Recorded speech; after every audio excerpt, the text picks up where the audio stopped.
2 दिवसीय विंध्य दौरे पर आए भाजपा प्रदेश अध्यक्ष विष्णुदत्त शर्मा ने रीवा के राज निवास भवन में मीडिया से चर्चा की। इस दौरान उन्होंने 2023 में होने वाले विधानसभा चुनाव को लेकर कहा है कि अभी से संगठन के द्वारा बूथ स्तर पर कार्य शुरू कर दिया है, जिसके लिए लगातार बैठकों का दौर जारी है। वहीं पूर्व नेता प्रतिपक्ष अजय सिंह राहुल के द्वारा झंडा घोटाला को लेकर दिए गए बयान पर बीजेपी प्रदेश अध्यक्ष ने किनारा कर लिया।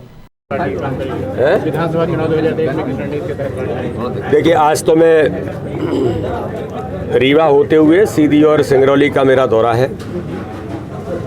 विशेष तौर पर संगठनात्मक काम के सुदृढ़ीकरण के लिए, काम के विस्तार के साथ बिंदी क्षेत्र में भारतीय जनता पार्टी का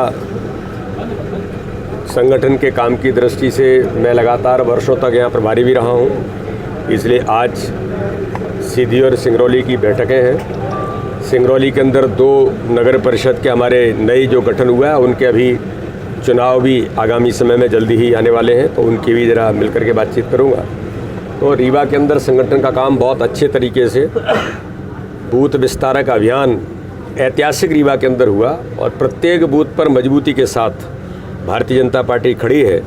और रीवा के अंदर हम सब लोग जानते हैं कि किस प्रकार से विकास और पूरे बिंद क्षेत्र के अंदर भारतीय जनता पार्टी के नेतृत्व में विकास के नए जो आयाम यहाँ पर खड़े हुए हैं, उनके आधार पर हम आगे बढ़ रहे हैं। और रीवा के अंदर भी संगठन का काम और मजबूती के साथ हमारे अजय जी, यहाँ के हमारे नेतृत्व करने वाले राजेंद्र शुक्ला जी से लेकर के सभी लोग मिलकर के अच्छा काम चल रहा है। और हमारे सभी कार्यकर्ता ताकत के साथ मैदान में उतरे। 2023 हो या 2024 हो, भारतीय जनता पार्टी केवल चुनावों के लिए काम नहीं करती, हमेशा सक्रिय रह करके विकास के मुद्दे पर जनता के लिए हमेशा खड़ी रहती है। इसलिए चुनाव भी एक कार्यक्रम है।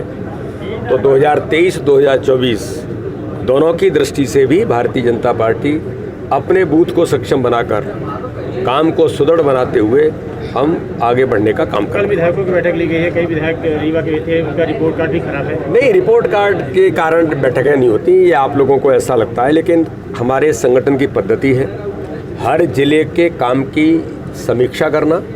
समीक्षा में सभी चीज़ें होती हैं, पॉजिटिव भी होती हैं, सकारात्मकता ज़्यादा होती है, कहीं कुछ कमी रहती है।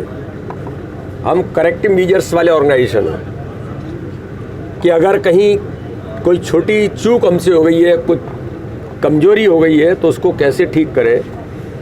तो हम तो लगातार इस समय काम करते हैं, सर्वस्पर्शी सर्वव्यापी। कहीं कमी है तो वहाँ पहुँचना है, किसी वर्ग में नहीं है तो उस वर्ग में। भारतीय जनता पार्टी के हमारे सभी सम्मानीय जनप्रतिनिधि, चाहे माननीय सांसद, माननीय विधायक और नीचे तक, हम तो पंच, सरपंच और जनपद और जिला पंचायत में ऐतिहासिक बहुमत के साथ जीत करके आए।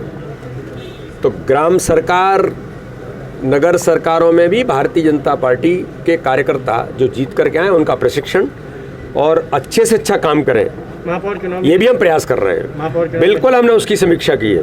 2023 में कहीं, मैंने कहा ना, कहीं अगर चूक हुई है तो हम समीक्षा जरूर कर रहे हैं। जिम्मेदार किसे मानते हैं? भारतीय जनता पार्टी में चाहे, मैंने कहा ना कि जीत हो या हार हो, हम सामूहिक नेतृत्व पर काम करते हैं।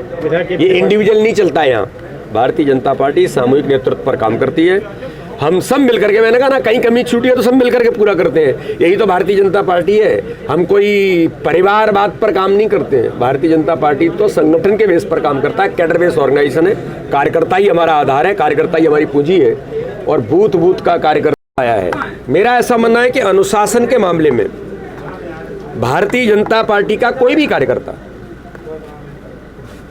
अगर कहीं इस प्रकार के अनुशासन को तोड़ने का काम किसी ने किया है, तो हमने उनको तत्काल जहां कहने की ज़रूरत है वहाँ कहा है। और जब ऐसा लगता है कि ठीक नहीं हो रहा है तो फिर ठीक भी किया जाता है। इसलिए ऐसा नहीं है, कोई भी पदाधिकारी, कोई भी जनप्रतिनिधि, भारतीय जनता पार्टी पद्धति से काम करती है। और हमारी अपेक्षा भी यही है कि हम सब समाज में भारतीय जनता पार्टी के हम सब चेहरे हैं, तो हमारा व्यवहार और स्वभाव ऐसा रहे कि जनता को ये न लगे कि हम अपने संगठन को या अपने सरकार को कोई हम इस प्रकार की चीज़ें करने का प्रयास करें। इसलिए प्रयास होते हैं और संवाद एक बड़ा माध्यम है।